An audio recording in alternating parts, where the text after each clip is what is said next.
Welcome to the Landmark Theater's Q&A podcast. In this podcast, you will hear discussion with producer Matt Damon from the film Manchester by the Sea, moderated by Access Hollywood's Scott Mantz, recorded at the Landmark in West Los Angeles.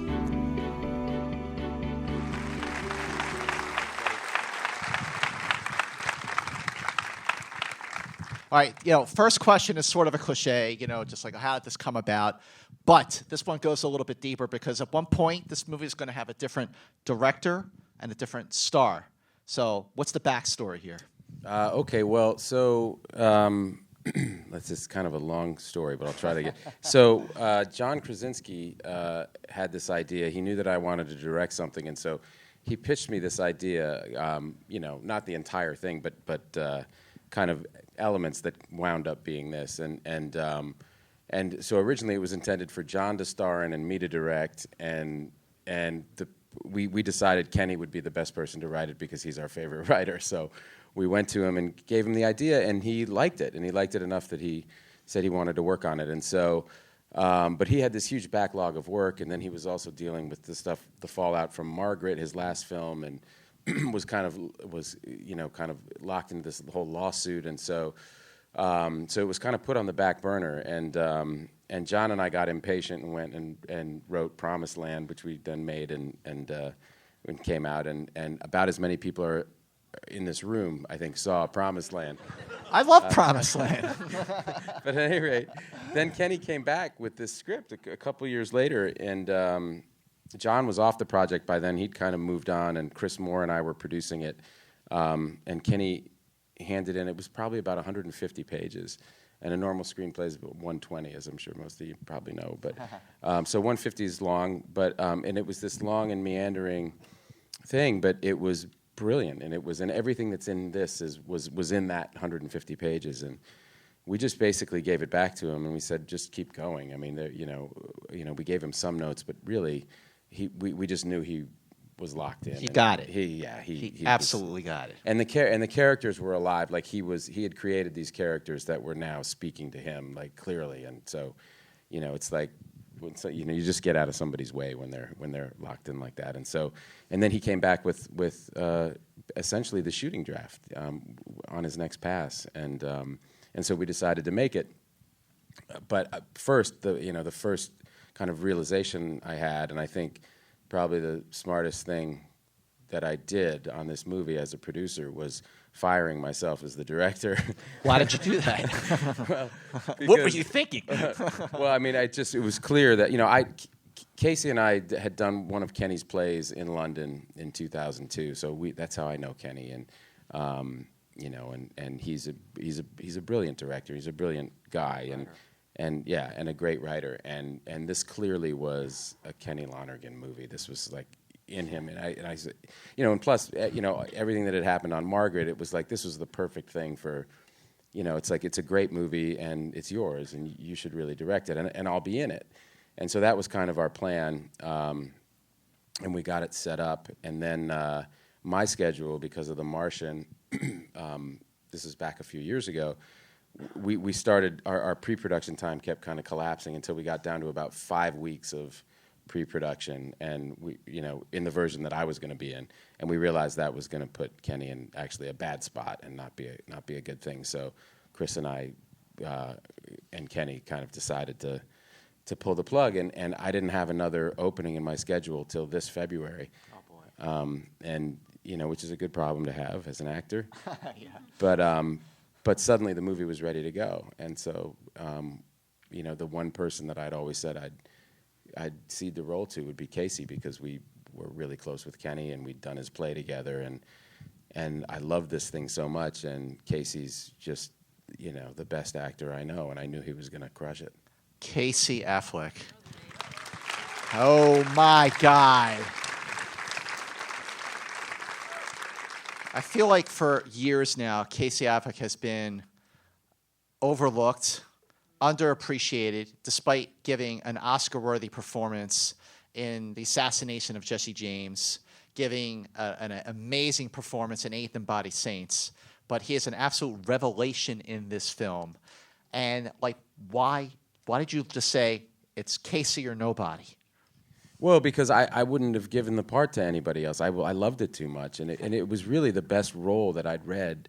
You know, especially nowadays with what's happening with movies. You know, everything that comes across my, you know, it's like you got to have a cape on, or you have to. It's like it's really no, but it's. I mean, you guys go to the movies and you know, like there's not a lot. There's nothing out there like this, and you know, when I started, you know, even like Good Will Hunting, like 18, 19 years ago.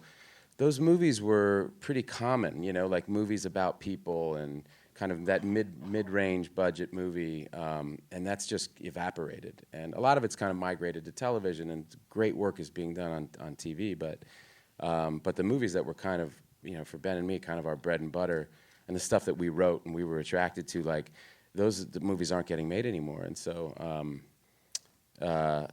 and so, you know, and I think, and that's a bummer. That's why it's actually great that we did so well this weekend. So thank you so much for coming to the movie. Like, all right, well, when you come to movies like this, it means that like it's a signal, and you know, Hollywood is very reactive, and when people show up for movies like this, they'll make more of them. We're not that inventive in our thinking. Well, I want to ask you, so you went off and made a movie called The Martian, which worked out pretty darn well. 7 Oscar nominations, including Best Actor. I mean, come on, it's a great film. But still, so you're producing Manchester by the Sea. Your name is attached to this film as a producer. Why was it still almost impossible to get financing for this movie, even with your name attached to it? Well, I mean, my name as a producer doesn't carry, you know, a lot of weight. It should. It doesn't sell any tickets necessarily, or at least the people who finance the movies probably don't think so. And you know, and also with Kenny kind of coming off of Margaret, you know, and Casey being, you know, as you point out, really underappreciated. You know, we were told we weren't going to be able to raise any money to get this thing made, and we had this really miraculous thing happen, which was a wonderful woman named Kimberly Stewart, who's our lead producer on this movie, just materialized. It was like a miracle, and she was starting. This is the first movie she's ever produced. Yeah, it's not a bad start. Pretty good. And she completely just, she had the taste and the courage to finance the movie completely, and she financed it and produced it, and you know, but you know, without her, this movie just never would have been made. So so Kimberly came forward as a producer. You're producing the movie. And Casey is going to star in the film, but there was still a compromise that you had to make to still push the movie forward, even though Kenneth Lonergan was directing and writing the film. What was that compromise that you had to make? Oh yeah, well, I mean, a lot of a lot of these things come down to just trust, and there tends to be a lack of trust between the people with the money and the people making the movie, you know, and historically. That's fair. But you know, Kenny at the time, you know, because Margaret, everything had kind of kicked off with Margaret because he'd brought it in longer than the kind of agreed upon length. And, you know, Kenny's perspective was, well, it's better longer. And when I try to cut it under this kind of, you know, this arbitrary length, the movie gets much worse. Like, why would we want to put out a lesser version of the movie? Like, you know, I always thought his position was very reasonable. He was trying to make the best movie that he could. But contractually speaking, he was not bringing the movie in exactly at the time that he said he would. So that ends up, so you know, obviously entering into a new deal, people go like, well, what's going to happen? Is he crazy? And is he, you know, and it's like, well, no, he's brilliant, and he's, you know, he's going to make the best movie. Like, well, nobody's at cross purposes here. He's going to make a great movie, but his allegiance will always be to the movie and not to some arbitrary kind of deal point. And so, long story short, too late, I know, but basically, you know, there was an argument about Final Cut, which is an argument you kind of constantly hear.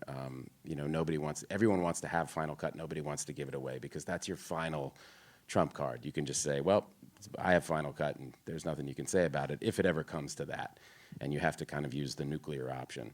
And so the deal the compromise that we struck was they gave me final cut of the movie, because they somehow thought I was sane, and obviously none of this stuff was ever triggered, and none of it ever came up, and we all looked at these brilliant cuts that Kenny came in, and he handed in these beautiful versions of the movie, and we all just did what we did with the screenplay, which was tell him keep going, and he did, and this is very much his movie. Well, when you started to see the footage, because I know, again, you're filming The Martian, you're working with Ridley Scott. When you started to see the footage with Casey, like, what was the first impression, the first reaction that you had seeing the depth of his performance? Yeah, I was telling you earlier, I never made it through any version of this script without just crying my eyes out. I mean, it just was so beautifully written. And so when I started to see when I saw the performances, it just absolutely wrecked me. I mean, thank you for your enthusiastic applause, like when we came in, like, because I never feel after I see this movie that I'm in a position to like cheer. It's really heavy, but in the right way, in a really deep and profound way, and I think it's the most honest portrayal of grief that I've seen on screen. It's just really beautiful and kind of and touches you deeply. And every draft of the script was like that, and every cut that Kenny handed in was like that. It's so rare to see a film where the depiction of grief is so genuine and honest. I haven't seen a movie that did that since a film called In the Bedroom, which came out like 15 years ago. But this Already film... 15 years? Yeah, can you believe that? It was 2001. Nuts. So, man, time flies. So there I am at Sundance. You never know what you're going to get at Sundance. You really discover so many films at Sundance. And when I saw Manchester by the Sea at Sundance, the sense of discovery, it was my favorite film out of the 23 films that I saw at Sundance. And the reviews were raves. One very respected national critic called it a masterpiece, superbly written and directed, brilliant performances, a great American film. You know what national film critic respected said that? Who? Me. But Thank for you, you, Scott. as a producer, with the cast, with Kenny, like, how great was it to be there, to see that first reaction? That was really, really great. And also, that night of the screening, so there was that wonderful reaction, and then that night Amazon bought it then they paid $10 million.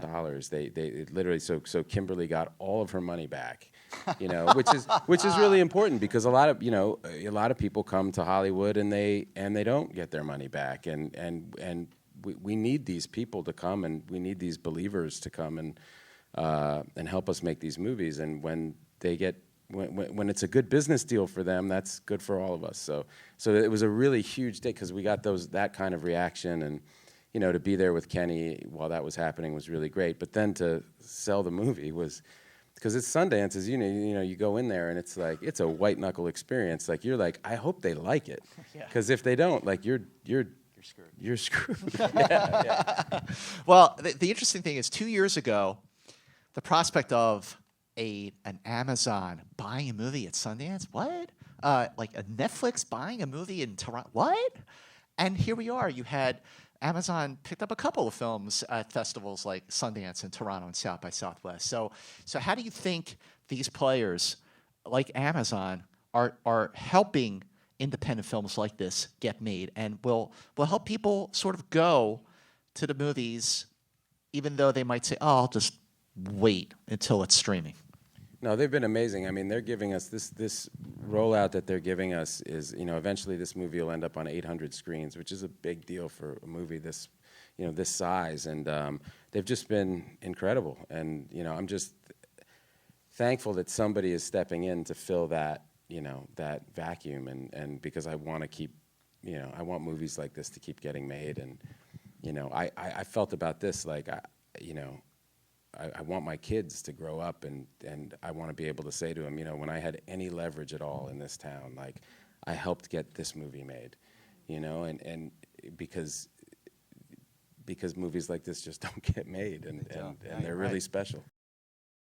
The fact that the film is a balance of grief, but also of humor, so that the balance of the humor help you sort of, even Kimberly, help you sell the story, help you. Yeah, I think that was one of the things that people responded to when they read the script. All that humor was in there, but it wasn't cheap humor. It was really kind of earned, kind of real humor, and recognizable, kind of the way in kind of the hardest moments of our lives where we end up kind of having that kind of humor.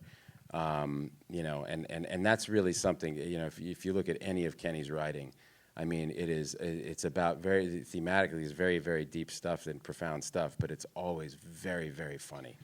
And that's just, you know, that's why he was perfect to do this. When are you finally going to be able to direct your first movie? Things have been going well as an actor recently, so I'm. But I really do want to direct, and you know, I mean, it took years to get this, so I got to start, you know. We're developing a bunch of stuff at our offices, Ben and me, and so eventually I'll find something. But I still stand by my decision to let Kenny do this one. Matt Damon, you're the man, brother. Great to see you. Thank you so much, ladies and gentlemen. Thank you so much for coming, everybody. Thank you.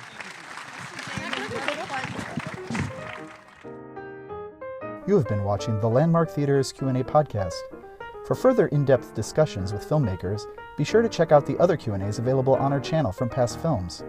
And remember to subscribe to our YouTube channel to stay up to date with all our bonus content. Thanks for watching.